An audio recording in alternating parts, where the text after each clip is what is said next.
Hello everyone, आज की कहानी है लकड़ी का कटोरा। एक मोटिवेशनल स्टोरी है। तो चलिए, इससे क्या शिक्षा मिलती है ये हम एकदम लास्ट में बताएंगे। आपको हमारी स्टोरीज पसंद आती हैं तो चैनल को सब्सक्राइब करना और वीडियो को लाइक करना बिल्कुल ना भूलें। एक वृद्ध व्यक्ति अपने बेटे बहू के साथ शहर में रहने लगा। उम्र के इस पड़ाव पर वह अत्यंत कमज़ोर हो चुका था। उसके हाथ कांपते थे और दिखाई भी कम देता था।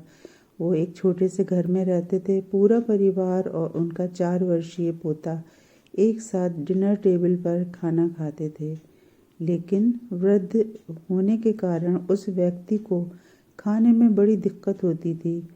कभी मटर के दाने उसके चम्मच से निकलकर फर्श पे बिखर जाते तो कभी हाथ से दूध छलक कर मेज़पोश पर गिर जाता।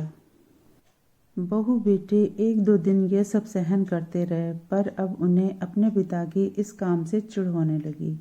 हमें इनका कुछ करना पड़ेगा, लड़के ने कहा। बहू ने भी हाँ में हाँ मिलाई और बोली, आखिर कब तक हम इनकी वजह से अपने खाने का मज़ा किरकिरा करते रहेंगे और हम इस तरह चीज़ों का नुकसान होते हुए भी नहीं देख सकते।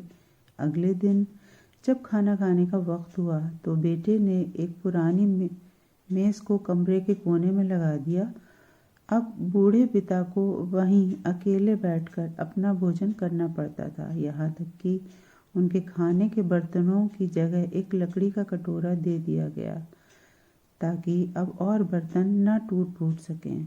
बाकी लोग पहले की तरह ही आराम से बैठकर खाते और जब कभी कभार उस बुजुर्ग की तरफ देखते तो उनकी आंखों में आंसू दिखाई देते। यह देखकर बेटे और बहू का मन बिल्कुल नहीं पिघलता था। वो उनकी छोटी से छोटी गलती पर ढेरों बातें सुनाते।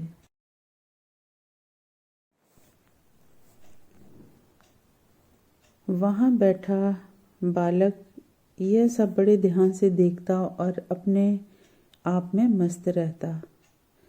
एक रात खाना खाने से पहले उस छोटे बालक को उसके माता पिता ने ज़मीन पर बैठकर कुछ करते हुए देखा। तुम क्या कर रहे हो? पिता ने पूछा।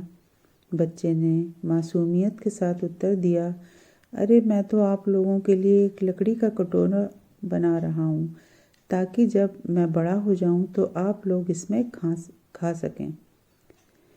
और वह पुनः अपने काम में लग गया।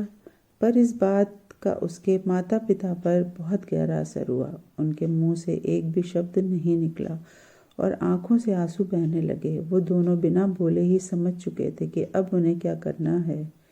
उस रात वो अपने बूढ़े पिता को वापस डिनर टेबल पर ले आए और फिर कभी उनके साथ अभद्र व्यवहार नहीं किया। दोस्तों, हम अक्सर अपने बच्चों को नैतिक शिक्षा देने की बात करते हैं, पर हम ये भूल जाते हैं कि असल शिक्षा शब्दों में नहीं, हमारे कर्म में छुपी होती है। अगर हम बच्चों को बस ये उपदेश देते रहें कि बड़ों का आदर या सम्मान करो और ख़ुद इसका उलट व्यवहार करें, तो बच्चा भी ऐसा ही करता है। इसलिए कभी भी अपने माता पिता या बड़ों के साथ ऐसा व्यवहार बिल्कुल ना करें कि कल को आपकी संतान भी आपके लिए लकड़ी का कटोरा तैयार करने लगे। Thanks for watching.